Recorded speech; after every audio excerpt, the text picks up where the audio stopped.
Class 8th। ये हमारा वसंत का 3rd चैप्टर बस की यात्रा करा रहे थे अभी तक। अब हमने 2 पैराग्राफ पूरे कर लिए हैं। अब हम ये 3rd पैराग्राफ पढ़ेंगे। इसको रीडिंग करना है बेटा सब ने। अभी क्या था, बस सारी टूटी फूटी थी, लेखक और उसके मित्र जो थे उसमें चढ़ गए थे और बस ऐसे चल रही थी तो जैसे कि वाइब्रेट हो रही थी, ऐसा लग रहा था इंजन के अंदर ही बैठे। यहाँ तक हमने पढ़ा था।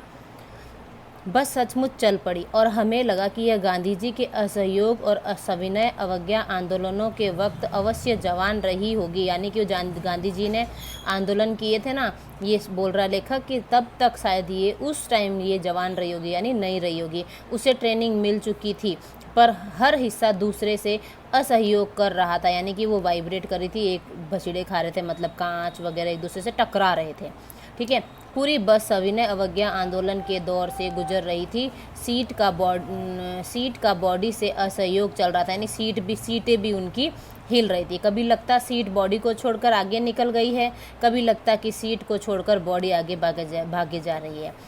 8-10 मील चलने पर सारे भेदभाव मिट गए। यह समझ नहीं आता था कि सीट पर हम बैठे हैं या सीट हम पर बैठे, यानी ऊपर नीचे हो गए थे सब जने।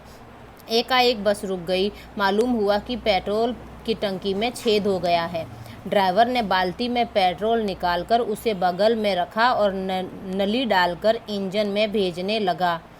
अब मैं उम्मीद कर रहा था कि थोड़ी देर बाद बस कंपनी के हिस्सेदार इंजन को निकालकर गोद में रख लेंगे और उसे नली से पेट्रोल पिलाएंगे। यानी कि बोला कि पेट्रोल भरवाने रुकी ना गाड़ी, तो इंजन तो ऐसा हो रहा था, बिल्कुल हिल रहा था।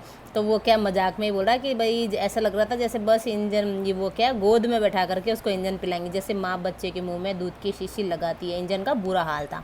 बस की रफ्तार अब 15-20 मील हो गई थी।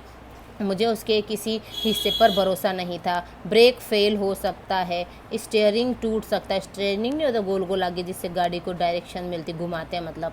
प्रकृति के दृश्य बहुत लुभावने थे। दोनों तरफ हरे भरे पेड़ थे जिन पर पक्षी बैठे थे। मैं हर पेड़ को अपना दुश्मन समझ रहा, यानी वो इतना अच्छा सीन भी उसको सब बेकार लग रहा था। क्यों? क्योंकि जान गले में थी। जो भी पेड़ आता डर लगता कि इससे बस टकराएगी। वह निकल जाता तो दूसरे पेड़ का इंतजार करता। झील दिखती तो सोचता कि इसमें बस गोता लगा जाएगी, यानी कि कोई भी पेड़ आ रहा है ऐसा लग रहा है इससे टकरा जाएगी। कोई भी झील आ रही है, नदी आ रही है, ऐसा लग रहा है बस इसमें डूब जाएगी। तो बेटा यहाँ तक आपको रीडिंग करना, ठीक है। इसके क्वेश्चन आंसर मैं नेक्स्ट टाइम कराऊंगी, अभी बस रीडिंग का काम दे रही हूँ। ओके।